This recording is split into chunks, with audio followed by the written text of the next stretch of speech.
Contigo se puede compartir el silencio, me dijo. Por eso te amo. With you I can share silence. And it's true. Silence is the sheets over my bare body when I'm being examined by her words.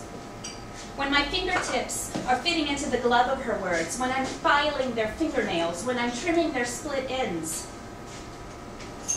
when I'm threading her words with flowers or notes or rain, when I'm kneading the neck muscles of her words, for they're stiff. With all those men staring at your hair, staring at your body, her husband said. So she shaved her head.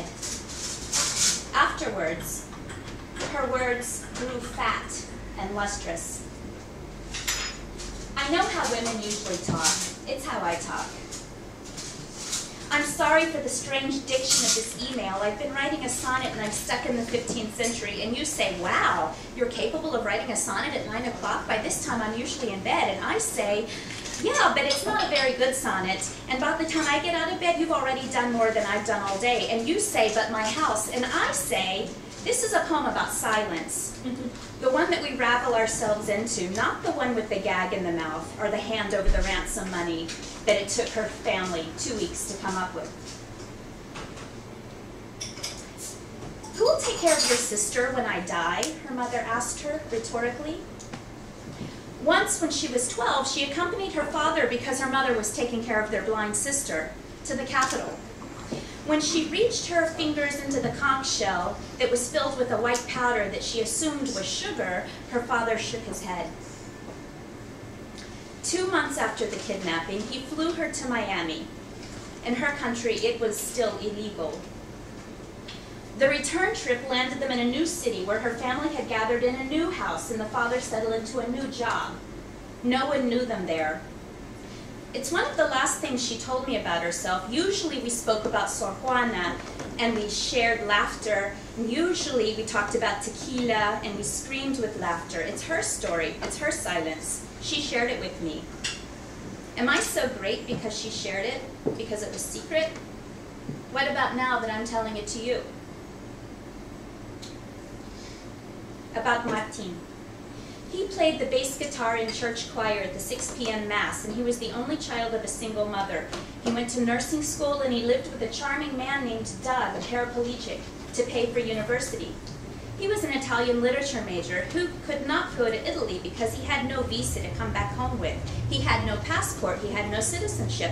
Martin wasn't born here, you know. When he was 8, with his mother, across the Chihuahuan desert, you know, with a coyote and a backpack, an uncle in Texas. Let's call this silence a pocket which you plunge your fist into, in which you stuff the lizards that you found in the desert, in which you hide your surprises.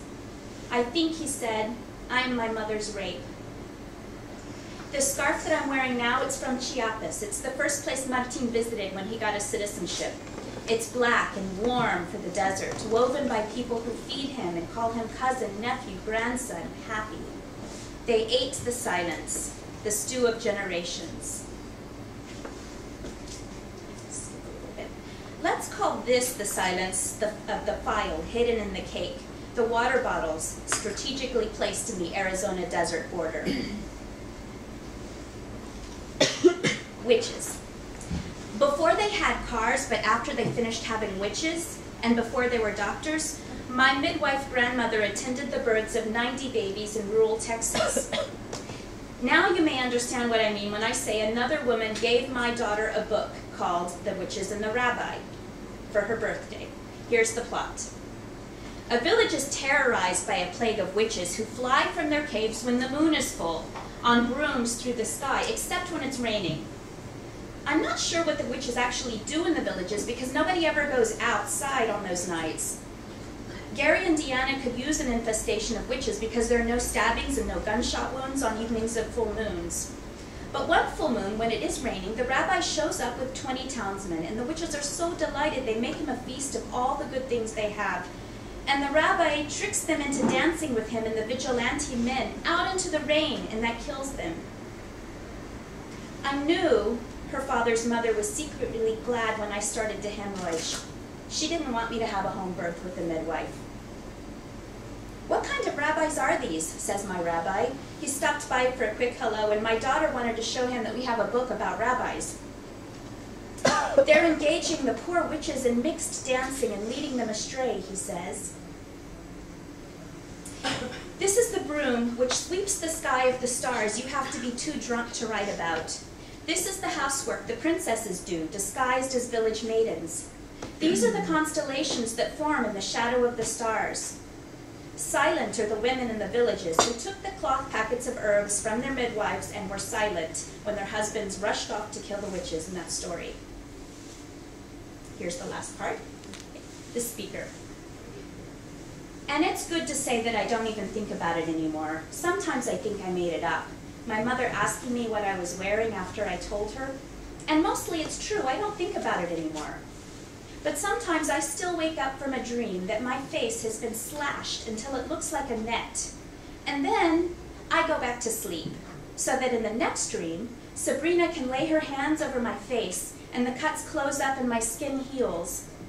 Did you know that the word for cosmic and the word for cosmetic have the same root?" Silence. Be the bath mat I step on from the steaming bath. Be the towel, the soap, be the sleep, the toast on which the jam of the day is spread, the godly fabric, the network of roots that hold the topsoil of earth in place, the warp of it, the bubble, the love so vast there are no longer lovers to rise from its clay and no God to blow breath into them.